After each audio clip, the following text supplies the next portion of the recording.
Magandang umaga po sa lahat ng ating mga sumusubaybay sa ating programang My Morning Manna with Pastor OG. Maging sa ating mga kapatiran sa Pentecostals of Jordan, magandang umaga po. At sa lahat po ng mananampalataya sa buong Pilipinas at sa buong mundo, magandang araw po sa inyong lahat. At masayang pagkakapi kung ito'y umaga sa inyo. At kung kayo naman po ay nasa tanghali, masayang pananghalian. At kung ngayon naman ay gabi dyan sa lugar ninyo, masayang paghahapunan. Sa umaga pong ito ay ako po'y makipagtalakayan sa inyo at pag-uusapan natin itong ilang punto na gusto ko pong ibahagi mula po sa aklat ng Juan, Kapitulo 3, versikulo 1 hanggang 17. Ito po ang sinabi ng Biblia. May isang Parisiyo at pinuno ng mga Hudyo na nagngangalang Nicodemo. Isang gabi, siya ay nagsadya kay Jesus, Rabbi, sabi niya, nalalaman po namin kayo'y isang gurong mula sa Diyos, sapagkat walang makakagawa ng mga kababalaghan ginagawa ninyo, malibang sumasa kanya ang Diyos. Sumagot si Jesus, sinabi ko sa inyo, maliban na ipanganak na muli ang isang tao, hindi siya pagharian ng Diyos. Paano pong maipanganak na muli ang isang tao kung matanda na siya? Makakapasok pa ba siyang muli sa tiyan ng kanyang ina at ipanganak uli? Tanong ni Nicodemo. Sinabi ko sa inyo, ani Jesus, maliban na ang tao ipanganak sa tubig at sa espiritu, hindi siya pagharian ng Diyos. Ang ipinanganak sa laman ay laman, at ang pinanganak sa espiritu ay espiritu. Huwag kayong magtaka na sinabi ko sa inyo, lahat ay kailangang ipanganak muli. Umihip ang hangin kung saang ibig at naririnig ninyo ang ugong nito. Ngunit hindi niyo alam kung saan nanggagaling at kung saan napaparoon. Gayon din ang bawat ipinanganak sa espiritu. Paano pong mangyayari ito? Tanong ni Nicodemo. Sumagot si Jesus, Guro pa naman kayo sa Israel at hindi ninyo maunawaan ang mga bagay na ito. Tandaan ninyo, ang aming nalalaman ang sinasabi namin at ang aming nasaksihan ang pinatutuhanan namin. Ngunit hindi ninyo tinatanggap ang aming patotoo. Kung hindi ninyo pinaniwalaan ang sinasabi ko tungkol sa mga bagay sa sanlibutan ito, paano ninyo paniniwalaan kung ang sasabihin ko ay tungkol sa mga bagay sa langit? Walang umakyat sa langit kundi ang bumaba mula sa langit, ang anak ng tao. At kung paanong itinaas ni Moses ang ahas doon sa ilang, ganun din naman kailangang itaas ang anak ng tao, upang ang sinumang sumampalataya sa kanya ay magkaroon ng buhay na walang hanggan. Gayon na lamang ang pag-ibig ng Diyos sa sanlibutan, kaya ibinigay niya ang kanyang bugtong na anak, upang ang sumampalataya sa kanya ay hindi mapahamak kundi magkaroon ng buhay na walang hanggan. Sapagkat sinugo ng Diyos ang kanyang anak, hindi upang hatulang maparusahan ang sanlibutan, kundi upang iligtas ito sa pamamagitan niya. Sa umagang ito ay pag-uusapan po natin ang salitang born again. Para po sa ilan, relihiyon ito. Tinanong, anong relihiyon mo? Born again ka? Born again po is not a religion. It's an experience. To be born again, you have to experience the new birth in Christ Jesus. Pananampalataya po ang susi ng born again na ito. Sabi ni Nicodemus, paano ba ako ipanganak muli gayong ang tanda-tanda ko na? Pwede pa ba akong pumasok sa tiyan ng aking ina? Sinabi ni Jesus. Nicodemo, mali ang pag-iisip mo. Hindi gayon ang kapanganakang muli na isinasabi ko. Sinabi niya, ang pinanganak sa espiritu ay espiritu at ang pinanganak sa laman ay laman. Kaya kung ikaw ay laman, hindi ka makakapasok sa kaharian ng Diyos.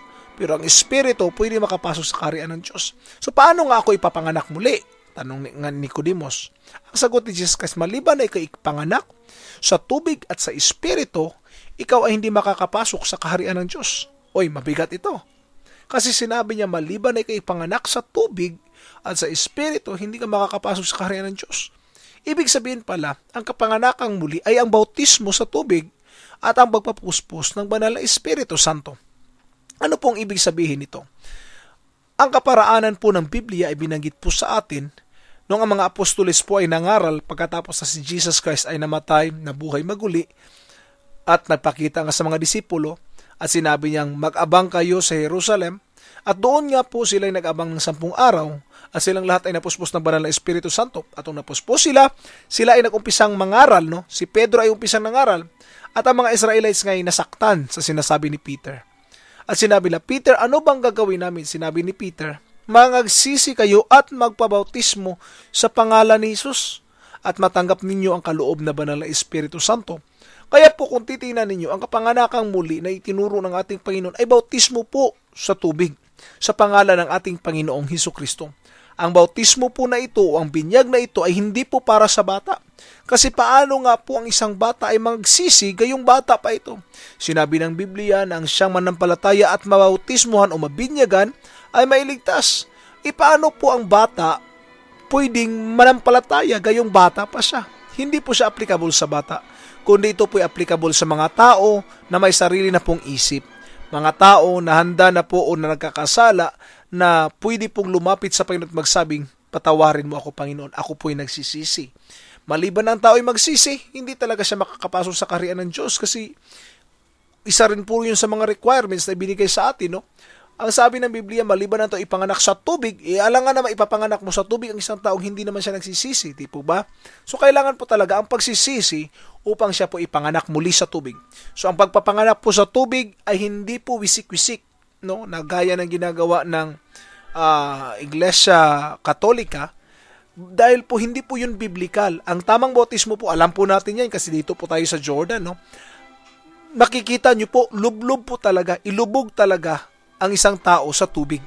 Kung gusto mo ang tao ay bautismohan, ilubog mo sa tubig. At ito po ang isa pang bagay na dapat tandaan sa pangalan ni Jesus. Dahil siya po, sa kanyang pangalan lang po tayo nagkaroon ng tunay na kaligtasan. Hindi po sa sarili nating mga gawa, kundi sa pangalan ni Jesus. The moment that we are baptized in the name of Jesus Christ, we bear the name of Christ. And we represent Christ in every aspect of our life. Kaya sinabi po dito, be born again in water. At pangalawa po ay Espiritu Santo. To be filled with the Spirit of God is you have the initial sign of speaking in tongues. Patuloy tayo dun sa kwento kay Pedro, no? Na nangaral siya at pinangaral niya magsisi kayo at mabautismohan sa pangalan ni Jesus at matanggap niyo ang kaloob na banal na Espiritu Santo. At ang pangakong ito ay hindi lang para sa inyo kundi maging sa inyong mga anak at doon sa mga taong nasa malayo. Gayon nga, binuhos ng Panginoon ang kanyang Espiritu Santo at marami po ang nailigtas during that time, no? At ito po ang nangyari. In the book of Acts chapter 2, atin pong mababasa na sila po ay napuspos ng banal na Espiritu at nag-umpisang magsalita ng iba't ibang wika. So ang pagsalita po pala ng iba't ibang wika ay patunay na isang tao ay nakatanggap ng banal na Espiritu Santo. Kasi as human, we cannot identify a person if he is filled with the Spirit or not. Unless na magsalita siya ng iba't ibang wika. So kung tanungin mo si Pedro, Pedro, paano mo nasabing itong mga taong ito'y napuspos nga ng Espiritu? Sinabi ni Pedro, dahil narinig namin na sila ay nagsasalita ng iba't ibang wika. Kaya yun po ang patunay. Hindi po ibig sabihin na kailangan mong mag-speaking in tongues para makareceive ng Holy Ghost. Baliktad po yun. Kailangan mong makareceive ng Holy Ghost para mag-speaking in tongues o magsalita ng wika na hindi mo alam. Kaya po ang kapanganakan ay two sides po yan, no? Two sides of the coin. Ipanganak sa tubig at sa Espiritu. Di ba ang coin may dalawang mukha? Ito po ito rin po ang baptism. Ito rin po ang born again experience. You have to be born in water and in of the Spirit. Kailangan po nating ipanganak muli sa tubig o ipanganak muli sa pamagitan ng pagkapanganak diya sa tubig at sa Espiritu Santo. Kaya po kung hindi nyo pa po nasubukan maipanganak mag-uli sa tubig at sa Espiritu, ngayon po ang panahon. Ako po'y mangangaral muli sa inyo kung kayo po'y may ginawang kasalanan, papatawarin po kayo ng Panginoon, but you have to repent. Magsisi po sa mga kasalanan ng ating ginawa at magpabautismo sa pangalan ni Jesus para mapatawad ang ating mga kasalanan at kayo po ay makakatanggap ng banal na Espiritu Santo. Ayon po sa ipagpapasalita ng banal na Espiritu, kayo ay magsasalita ng iba't ibang wika. Kaya po, this is my challenge. Starting today, start to reflect on the Word of God and start to live the thing that we call born again, no? The life of being born again. Ito po si OG Solitario na muli pong magpapaalala sa inyo na sa araw-araw nating pamumuhay, huwag kalimutan ang tinapay ng buhay. Digest your morning manna today. God bless po at magandang araw.